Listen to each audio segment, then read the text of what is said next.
It has been brought to our attention that depending on the platform that you listen to, you can no longer hear some of our previous episodes. Some of our favorite episodes. Some of the ones where people would reach out and say, hey, listen, I can't believe that you talked to insert whatever name here. And honestly, it makes us a little sad that you can't go back in time and have a listen because the stories were really incredible. We reference a lot of times, we had a chance to talk with so-and-so in the past. And if you can't go back, then it's kind of just, So we wanted to bring some of those guests, some of those former guests back into the spotlight. We're going to call it like a rerun, I think. A Why Me Project rerun. Do you remember those? I do. Back in the day, or you used to throw the tape into the VCR and, we're dating ourselves. We are, but a rerun was the opportunity to rewatch one of your favorite episodes. Now everything's so accessible. Well, we thought it was. Yeah, exactly. So without further ado, here's your Why Me Project rerun.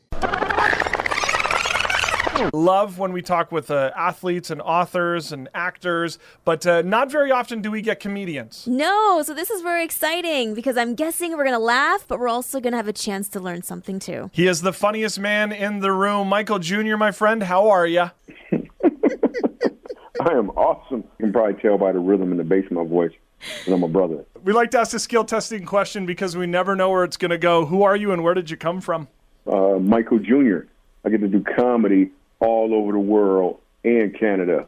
What was life like growing up? Were you one of those class clown people where you realized that, comedy was maybe the future of what you were going to do? Not at all. God, I was not the class clown. Listen, even if you ever see me at like a party with a bunch of people there, it's not me. It's somebody who looks like me. I just want to put it out there. I'm not that guy at all. In fact, my dad had this thing that he would use often called discipline. So if I did any class clown work at school, when I came home, it was going to be uncomfortable, to say the least. So I was super strategic in school. Like, in order to say, only thing I would ever say in class that was funny had to be funny enough to make the teacher laugh. Because I figured a laughing teacher doesn't send you to the principal's office. So I was super strategic in my comedy. I wouldn't do just anything just for a laugh. Even though laughter really it stems initially from wanting acceptance or being a class clown. That's where it stems from, and for me as well. So, yeah, absolutely. Great question, dude. You guys are good at this. I mean, Hollie, you are. I don't know about with the other guy. So would you say you're a little bit more of an introvert than an extrovert? Absolutely. I am quite the introvert. I love people. I just don't. I don't know why. I'm big crowds of people. I know it sounds weird because I'm traveling and there's like 10,000 people at an event or whatever, but at least there's order to it, as opposed to just a whole bunch of people just chaotically running around. Like, even with protests, I'm all down with it. I protest on TV. I made a picket sign and everything. I was like, hey. So, meaning I watch TV. I'm not actually there. You grew up where? I grew up in Grand Rapids, Michigan. In fact, it was the first place I ever did comedy was at a movie theater in Grand Rapids, Michigan. Me and my friends, we were just about to graduate high school, and one guy was going off he had a full ride scholarship for football. This other guy was going to the Navy. Somebody was going to the Marines, and they were like, Michael, what are you doing after school? I was like, I'm going to go make a sandwich. Like, I'm hungry. Like, I didn't have any plans whatsoever. And then we went to the movies, and in the middle of this movie, the screen goes blank. They bring the house lights on, and my friend, a German exchange student, said, I dare you go tell a joke. That's the best German accent I can give you guys right now. I'm just going to let you know that. Appreciate the effort. Yeah. And he dares me to go tell this joke, and the only joke I knew at the time was a dirty joke, but I had like 11 seconds to rewrite this joke in my head and clean it up. Right, because I didn't want to, even at that time, that's not what I wanted to put out. I wanted the audience to be entertained, but I didn't want to put that out there. So I go down there and I do this joke, and the whole audience laughs. And then they want another joke, and I don't got it anymore. So I know my instinct is it's time to get off stage. So I go sit down, and security comes running in to kick me out. Literally, they come running in there, and then I'm sitting down already, so they don't know where I'm at. They're like, where's that person who was up on stage? And then this white lady who I didn't even know, still don't know her to this day. She stands up and says, if you kick that young man out, I want my money back. And then these bikers with long hair and tattoos, they stood up and was like, you kick him out, we want our money back too. So the whole room stands up. Wow. and comes to my defense really because I just gave him a little part of me. Now, in retrospect, I can clearly see that was God giving me a glimpse of what he's called me to do. I used to just think it was about being funny, meaning that moment was, hey, I want you to cause people to laugh. What really took place in that moment is I used laughter to bring people together for something that was bigger than any of them individually. And that is what I do today, whether I'm on a Tonight Show, on NBC or Jimmy Kimmel Live or doing TED Talks. I'm all about how can I use laughter to bring people together. And in this time of this pandemic where people have so much fear, we get to use laughter via this Laugh Your Mask Off tour coming right to everybody's living room. Right now it's time for the Canada tour. We get to use it to bring people together and to bring some understanding while we laugh. You said you needed to clean it up a little bit. Was faith a big part of your life? No, not at that point at all. So the only reason I wanted to clean it up is I had a friend, and me and him made a deal at probably 14, maybe 16 years old, that if I curse or he cursed, he could hit me in the chest as hard as he wanted to. and he was at the movies with us, and I didn't want to start what would later be known as MMA. That's not what I wanted to create. So I literally did it because I didn't want to get hit in the chest, and that would have just really been all bad. So no, I didn't even know anything about, when I lived I didn't know Jesus was in Michigan. Like, I didn't meet God until I moved to New York. Not till I was 27 years old. I didn't know anything about it. But my comedy was still clean. I always did clean comedy because once I had kids, I had my first child right around 20. I said to myself, and then when they got older, 3, 4 years old, I said to them, even though they didn't understand, I said, any comedy, anything I ever say on stage, you can repeat it. So it started with some just household accountability. But then once I met God and understood that he gave me this gift and he wants me to use it for him, at that point, it was a smooth transition to, I don't just want to get laughs from people. I want to give people an opportunity to laugh because that's all I can do. This gift was given to me, and now I get to give it to others with some purpose behind it, because that's what I'm called to do, is to comedically inspire people to walk in purpose. Was there any temptation to do jokes that weren't clean in the early days? No, it really wasn't. Like, it was, it's similar to the way I write jokes. So if there's 10 comedians sitting on a curb, I don't know why we're on a curb, but if we're sitting there and a dog walks by if a dog runs by and he only has 3 legs, and then all of us get up from the curb and we go into the comedy club, most of the comedians are going to talk about the dog they saw with 3 legs. I'm going to talk about, where's that other leg at? Like, what happened? Like, is there a flea on the leg right now? Talking about, man, we haven't moved in a while. I don't know what is going on. Like, I'm going to find something completely different to talk about, and I rarely am interested in the low-hanging fruit, because that's where most people go. So I try to find that more unique angle. For example, a friend of mine was reading the Bible, and he said to me, did you know the Bible says you can get stoned?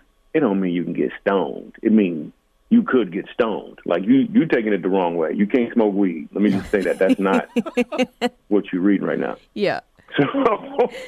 So I'm able to see that funny. Even in reading the Bible, like, I see stuff in the Bible that is hysterical where most people may not notice it, and it's really because of my upbringing and what I'm attracted to, but also my desire to help people. Because I know once people laugh, their hearts are open, and then a deposit could be made. Do you have an opportunity to listen to other comedians? Do you listen to some of the secular comedians and say, ooh, I really like that? Or do you kind of just stay away from that? I got a lot of friends who do comedy who just mainly hit the clubs. And I started out doing comedy clubs only when I first started my career, because that's all that was around. I didn't even know you could do comedy even at a church or be funny at a church. Because when I was a kid, laughing at church was illegal. So I listened to other comedians for sure. In fact, I played the Comedy Store. I played the Comedy Store, and I get there, and Chris Rock is there. This was some years ago, and he's performing. Brilliant performance that night for sure. And then I went on after him. I hadn't met him before. I went on after him, and he watched my set. Then afterwards, we sat down. I mean, we were talking over by the green room for probably 15 minutes, and then he got this look on his face. And this was a huge compliment at the time. He complimented my comedy, and then he had this look on his face, and he said, wait a second, you didn't curse, did you? And he was blown away by the fact that I didn't curse. But I was blown away by the fact that he gave me compliments on my comedy, but didn't even notice that there weren't any curse words in there. That was a huge compliment. In fact, I was at another club, and I had this couple. They started an argument in front of me because the wife says, "I really appreciate how you didn't use any language," and then the husband said, "Yes, he did," and then the wife said, "No, he didn't," and it just went back and forth. I'm standing right there in the autograph line with him. I'm like, "Hey, you could just ask me." But it's a huge compliment that people don't even notice what's missing. Is there a difference then between doing comedy in a club and doing it in a church? So for me, any comedy that I ever do at a club or a theater or whatever, it has to be clean enough that I could do it at a church. But any comedy I do at a church has to be funny enough that I could do it at a club. That's just really important to me. Like, the quality has to be there. So you won't. I know a lot of comedians who refer to themselves as Christian comedians. They get a lot of flack from non-Christian comedians or even from audiences in general. Like, a lot of times if people hear you're a Christian comedian, the next question is, where's your puppet? I'm like, a puppet? Perfect. What are you talking about? I'm not juggling Bibles. And a lot of Christian comedians who you would know, they actually don't want to be called a Christian comedian. Yeah. Me personally, I don't mind. I don't care what you call me. You can call me a Christian comedian. Whatever. So for me, I actually see an advantage in it, especially working the comedy club. I don't think I've shared this before, but here's what happens. Like, I'll be at a club, say the Improv on Melrose in Los Angeles or something, right? And let's say the MC introduces me as the Christian comedian. I'll go on stage. I won't say anything about him introducing me as a Christian comedian. And on a scale of 1 to 10, I'll probably be like a 12. I'll just smash it in the audience perspective. But the truth is, I was probably an 8. Yeah. But the reason they think I was a 12 is because their expectations dropped significantly because of his introduction. So it actually works to my advantage. So if you want to introduce me that way, fine. Or if you want, like one time I had to follow like Arsenio Hall started back doing some comedy recently. And he was at a club in Los Angeles. And I had to go on after Arsenio Hall. Now, Arsenio Hall the dog pound still follows him. Like, the whole audience was shaking their fists and barking. I'm like, oh, my goodness. And then I had to go on after that. And I went on, and he's clean. And I went on, and I turned, and the audience immediately, because of the timing and what I presented, immediately caught on to what I wanted to do. And we had an amazing time. So a lot of times people would think comedy club, whenever I perform at a comedy club, the manager would always put me on after the dirty act. So they have all the dirt go on, and then I would go afterwards. And then one time I was like, dude, just let me go on. They made me go. I had to go on first for some reason. And what actually happened is dirty, because they think clean can't follow dirty. Right. Actually, that's what they think. They think a clean act couldn't follow dirty. So they would always put me on first. I'm sorry, that's what I meant to say. But the truth is when I went on stage, dirty could not follow clean. They started realizing that the more I would come to the club. Because if you think about it, if you have 2 glasses of water and one is dirty and one is clean, you're going to pick the clean water. Yeah. But if all you have is dirty water, you'll drink dirty water and have no idea that clean water even exists. But as soon as you see a better option, suddenly that dirty water becomes even more dirtier. You were living in Michigan. You'd moved to New York. Did you go to New York for the comedy scene because you were trying to get stage time? Absolutely. I wanted to know if I was funny. Like, I'm in Michigan. I'm doing these jokes. People laughing. I got one joke I used to do. I would say, my boss asked me for a 2 weeks notice. I was like, 2 weeks from now, you're going to notice I ain't been here in 2 weeks. Like, but I wanted to know if I was funny. And in New York, if you're not funny, the way they let you know is they'll say something like, "you not funny." I wanted to really find out if I was funny. So I moved to New York City, and there's a club there called the Comic Strip Live, and it's a really hard club to get into. They have an open mic on Tuesday nights at 7 o'clock at night. And comedians who are new in town start lining up at like 6 o'clock in the morning, just so they can put their name in a hat and be present in case their name gets pulled out the hat. And they get to do 90 seconds in front of Lucian, the manager, in front of him. It's really hard to get in this club. So I was finally able to get my name pulled, and it's time for me to get on stage. And this comedian named George Wallace walks in. Now, he's a well-established comedian, and everybody likes him and knows him. But the problem is I'm about to get bumped because he just walks in like, this dude is the man, and I know I'm going to get bumped. But this is where God shows up for the first time in my life. Well, this is where I noticed him. Let's just say it like that. The manager walks over to him and he says, "Michael, listen, George Wallace is here. Would you like to go on before him or after him?" That never happens. You never get an option. it just doesn't happen that way. So I was like, well, let me go on before him. So I'll go on, and I got New Yorkers laughing. But not only are they laughing, he's in the room, and he's laughing as well. Then after the show, there's a bunch of comedians around him. They're asking him all these questions, and he leaves them, and he walks over to me. And he says, you know, you're funny and you're clean. He actually said, why don't you curse? I was like, I don't know, man. What if my grandmother walk in or something? That's the only thing I could think to say. Because I couldn't say to him, my friend might hit me in the chest. I'm a grown man at this point. Like, it don't make any, like, it wouldn't make any sense. But it just kind of stuck. And I still don't know Jesus at this point, right? And he said, you know what? You're funny and you're clean. I'd love for you to do a show with me and my best friend in a couple nights. I didn't know who his best friend was. It didn't matter. I'm pumped and excited. I get to do a show with George Wallace. So we get to the show. I get there, and it's me, George Wallace, Jerry Seinfeld. Oh, wow. Yeah. And I'm blown back like, wow, this is going to be so awesome. So I do 2 shows. I got 2 standing ovations. I ripped.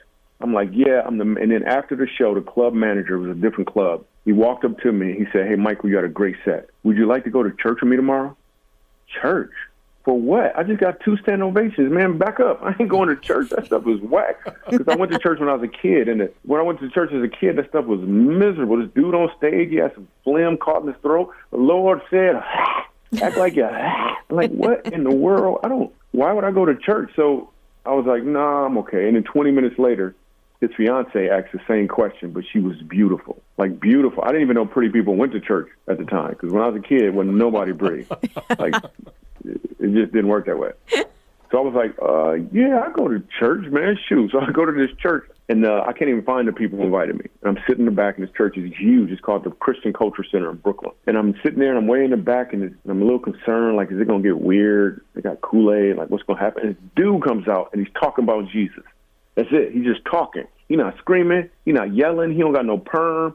Dude is just talking about Jesus. Then he did this thing where he did like an altar call. And he said, if you want Jesus in your life, all you have to do is believe in your heart, confess with your mouth, Jesus is yours. And I wanted to go up. I got to be real with y'all, for real, Holly. Like, I really wanted to go up, but I was like, nah, I got to read the pamphlet first.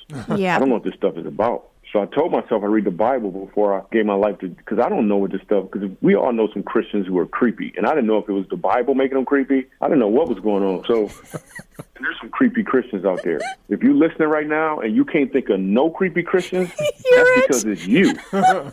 You are the one. You are the creepy Christian. Your friends know it too, but they don't say anything. They just don't show up.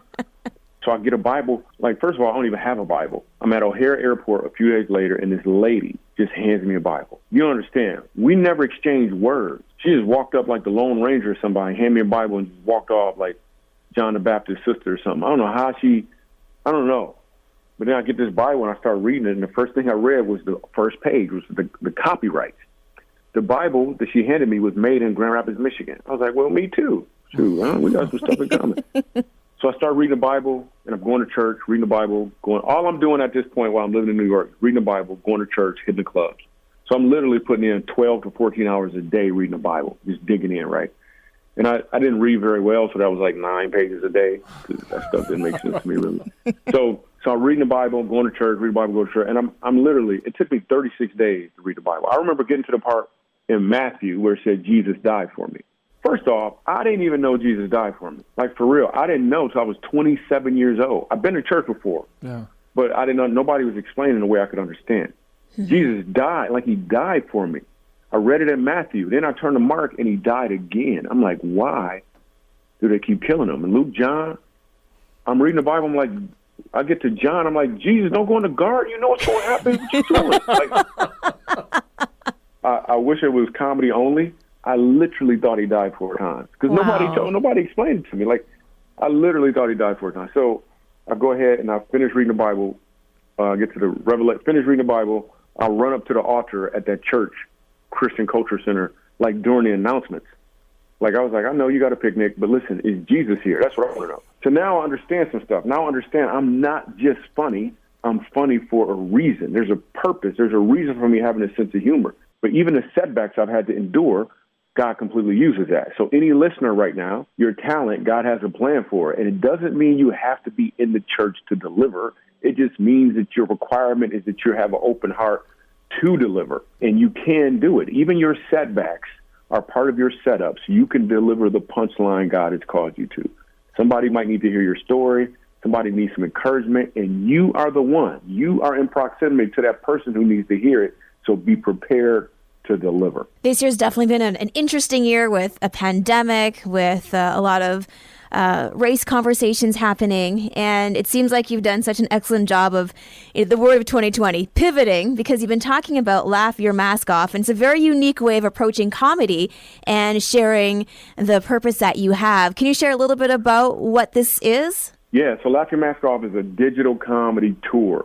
So it's literally via Zoom. You get a ticket, and you and your whole family get to go. So one household had like 18 people last weekend when we did 6 shows last weekend.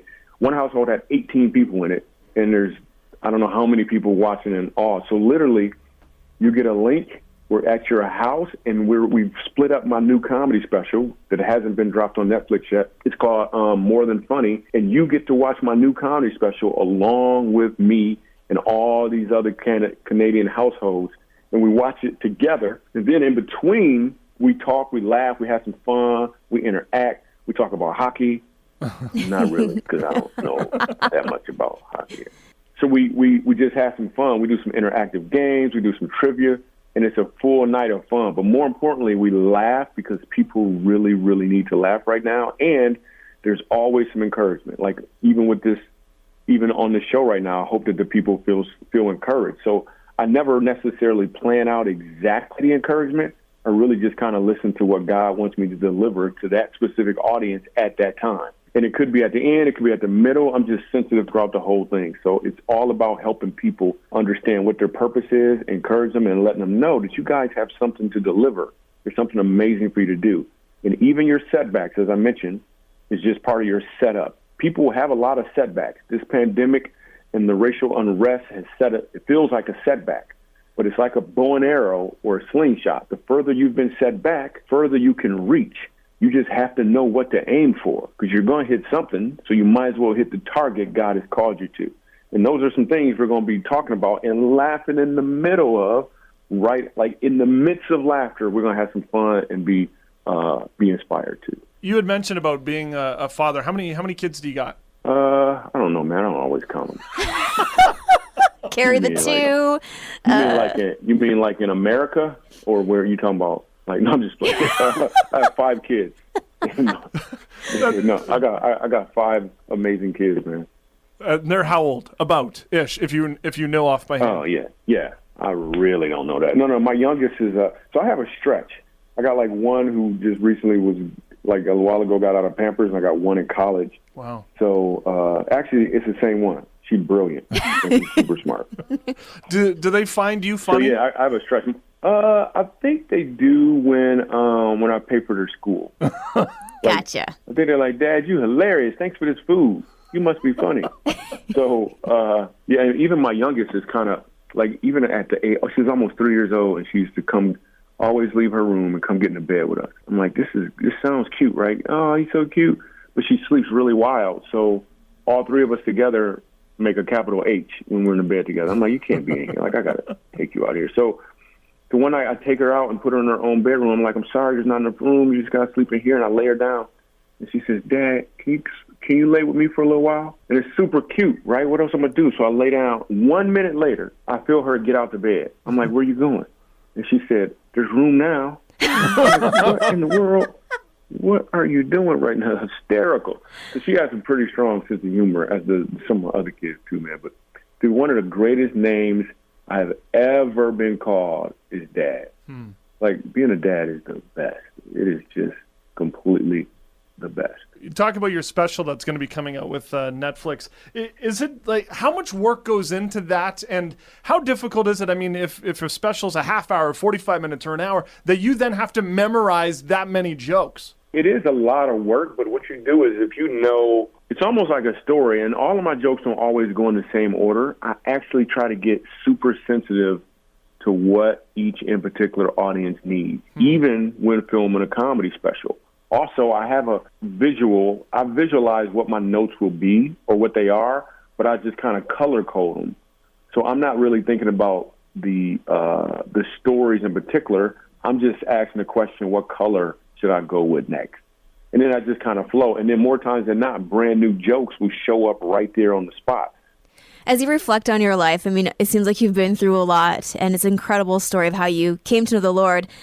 Were there any why me moments that really stood out during your life?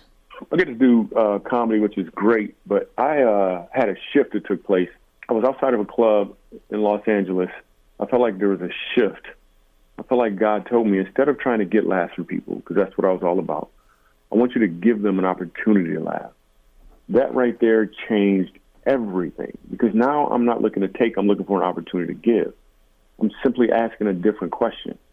So even with your listeners right now, you're asking one of two questions every time you walk through the door. You're even asking a question of how can I get, or you're asking a question of how can I give. And if you don't know which one if you don't articulate which question you want to ask, by default, you're going to ask, what can I get? So I go up on stage that night, and my mindset is, what can I give to this audience? I've been in this club a bunch of times before, but it's so much more relaxing now. It's almost as if, like, you can feel when somebody's trying to take something from you. I get up on stage, we have a great time. I leave the club that night, and I look across the street. We're doing autographs and stuff. It's the same scenario every time I leave the club. But this time I look across the street, and I saw a homeless guy. I had never seen a homeless guy outside this club before, ever. But that doesn't mean he wasn't there before. That just means before, my question I was asking, without knowing I was asking it, was how can I get laughs from people? So why would I even notice him? And I was like, what about him? How could I give him an opportunity to laugh? And then you have to be careful what you ask for, because 2 days later, this lady was in my autograph line. She said, hey, you ever think about doing comedy on Skid Row? I was like, no. I mean, maybe. I mean, why? What do you mean? A week later, I find myself on Skid Row doing comedy for people on the street. 2 weeks after that, we're in Montrose, Colorado, doing a show for abused children. Now I have a nonprofit called Red Blueprint, where we make laughter commonplace in uncommon places. And people are real. I'll give you one more story of why it's important to ask, what can I give? I'm doing an event in Sacramento, California. In the middle of my jokes, I feel like I'm supposed to make an extra deposit because I'm asking, what can I give? So I say that, then I go ahead and do some more jokes. I close the show out. I go back to my green room. 15 minutes later, security comes in, and they say, hey, there's this guy who really wants to talk to you. So I walk out, they take me out of the green room, and there's a white guy. He got on like a wife beater, and it looks like he is high. But I get closer, and I can tell he's not high. He's been crying. He has tears in his eyes. And I'm putting a book that's coming out in March. And I walk up to him like, hey, what's up? He said, hey, can I talk to you in private? So we kind of step to the side a little bit, but I don't even know this dude. And he says to me, man, he said, I came here to get away from all of the mess that I'm in. He said, I really just came to get a laugh and get away from it all. He said, but you said some things that really have kind of shaken me. And he steps away from the crowd a little more, and he whispers a little bit, and he says, so I am wanted in 3 different states. I'm currently a fugitive, and I need to stop running. I want to turn myself in, and I'm wondering if you would help me do it. Wow. What? I am blown away that this dude has made a decision. So we go ahead and tell the security, and then I'll wait there with him till they bring the car around. I hug this dude. He gets in the back seat of the car, and it's like a scene from a movie where the dude in the back seat always looks at you as the car pulls off, and he's just, and I'm like, snap, but listen, if all I was doing was trying to get laughs, we probably would have never had that experience. He would have forgot about his problems for a moment and then went right back out there and no telling what. But I asked a different question. I said, what can I give to my audience? And most of the times it's laughter, but sometimes it's something a little more. Your listeners right now, there's gaps in whatever you're doing. What question are you asking in between the gaps?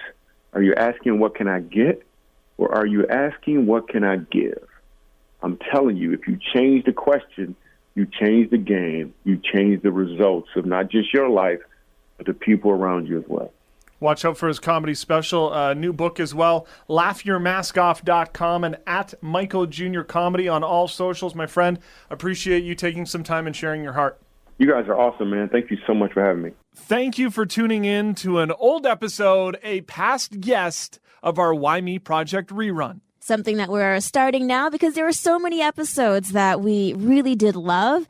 and they've kind of disappeared from the digital world. And speaking of digital world, I did a little recon. There are at least 9 different platforms in which you can listen to the Why Me Project podcast. Okay. So there's no excuses, but I mean, some of the main ones like Apple Podcast and or Spotify. And you could always head to our social media accounts to stay up to date, as each and every Wednesday we have a brand new episode for Why Me Project. And you can also let us know if there's someone that you would like to hear on a future episode. At Why Me Project on Twitter, Instagram, Facebook, Why Me Project at Outlook.com.